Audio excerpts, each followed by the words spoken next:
السلام عليكم ورحمة الله وبركاته. حبايبنا ازيكم عاملين ايه؟ يا رب تكونوا بخير. النهاردة معانا تخزين او تفريز القرنبيط. جبنا 3 وحدات من القرنبيط حلوين كده من السوق، وهنبتدي نخزنهم مع بعض عشان خاطر رمضان. كل سنة وانتم طيبين. اهو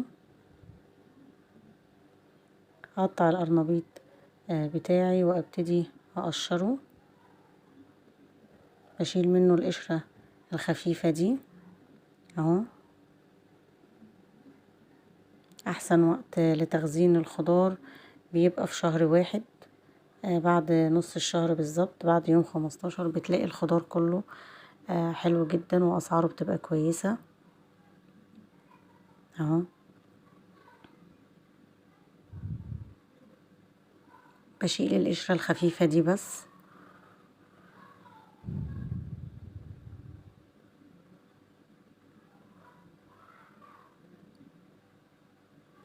هخلص ال3 قرنبيطات اللي معانا.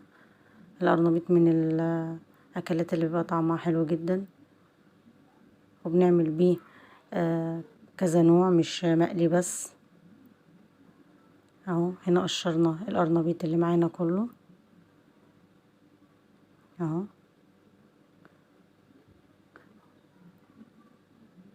عندي بقى حلة على النار، هنحط فيها مية، وعندي 3 معالق ملح من المعالق الصغيرة، وعندي رشة خفيفة يعني حوالي ربع معلقة من الكمون. هسيب المية بتاعتنا على النار لحد ما تغلي كويس،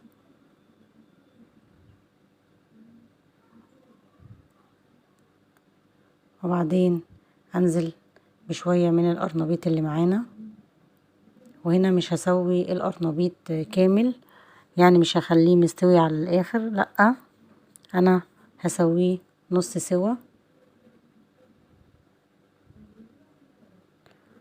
ومجهزين طبعا مية وحاطين فيها مكعبات او قالب من التلج اهو، لان احنا عايزين المية تبقى ساقعة. هنا اهو خلاص القرنبيط خد وقت التسوية، يعني حوالي بالكتير قوي من 5 ل7 دقايق. هطلع القرنبيط بتاعنا اللي سلقناه،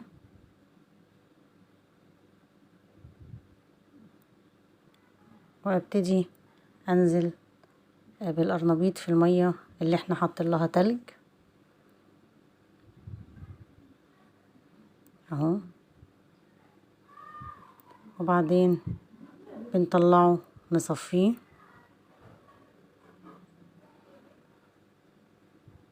بسيبه حوالي 3-4 دقايق كده في المية الساقعة جدا، واطلعه في مصفى اصفيه، واسيبه لما المية بتاعته تتصفى خالص. مش عايزين يبقى فيه مية عشان ما يعملش تلج في الاكياس او في العلب اللي انا هحط فيها. بكرر بقى نفس العملية كده لحد ما اخلص كمية القرنبيط اللي معايا كلها. وطبعا لو لقيت المية اللي فيها التلج سخنت طبعا بغيرها وبحط مية بتلج تاني، عشان مش عايزين المية تبقى سخنة، احنا عايزينها تبقى ساقعة خالص